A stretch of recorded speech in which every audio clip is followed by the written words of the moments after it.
গ্রাহকদের মন জয় করতে তৈরি জিও এয়ারটেল 200 টাকার কমে দিচ্ছে সেরা প্ল্যান। জিও এবং এয়ারটেল তাদের ট্যারিফ বৃদ্ধি করলেও এখনও কিছু রিচার্জ প্ল্যান আছে যেগুলি 200 টাকার কমে ভালো সুবিধা দেয়। এই প্ল্যানগুলিতে আনলিমিটেড কলিং, ডেটা এবং SMS-এর সুবিধাও দেওয়া হয়। তাই যারা সাশ্রয়ী মূল্যে প্ল্যানের খোঁজ করেন তাদের জন্য এগুলি আদর্শ হবে। আসুন জিও এয়ারটেলে 200 টাকার কমের প্ল্যানগুলিকে দেখে নেওয়া যাক। 189 টাকার জিও প্রিপেড প্ল্যান। জিওর 200 টাকার কমের প্ল্যানের কথা বললে 189 টাকার প্ল্যানটি উপযুক্ত বিকল্প হতে পারে। এখানে আনলিমিটেড কলিংয়ের সুবিধা দেওয়া হয়। লোকাল এবং STD উভয় ক্ষেত্রে এই সুবিধা পাওয়া যায়। আবার এখানে 28 দিন ধরে 300টি SMS-ও দেওয়া হয়, আর মোট 2 GB পর্যন্ত ডেটাও দেওয়া হয়।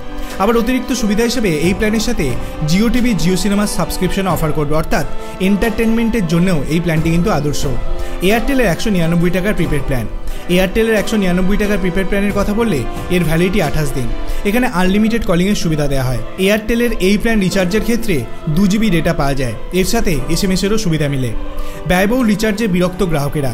বেসরকারি টেলিকম সংস্থা রিচার্জ প্ল্যানের দাম বাড়ানোয় বিরক্ত অনেক গ্রাহক। অনেকেই তাদের সিম কার্ড পোর্ট করিয়ে BSNL-এ চলে গেছেন। যদিও বেসরকারি সংস্থাগুলির তরফে বলা হয়েছে পরিষেবা ভালো করতেই তারা এই সিদ্ধান্ত নিয়েছে। আপনার কি মনে হয় জিও এয়ারটেলে গ্রাহক কি আগের থেকে অনেক বেশি কমে যাবে জুলাই মাসের পর? আপনার অভিমত আপনি কমেন্ট সেকশনে জানাতে পারেন। ভিডিওটি ভালো লাগলে লাইক করবেন, চ্যানেলটিকে সাবস্ক্রাইব করতে ভুলবেন না। ধন্যবাদ।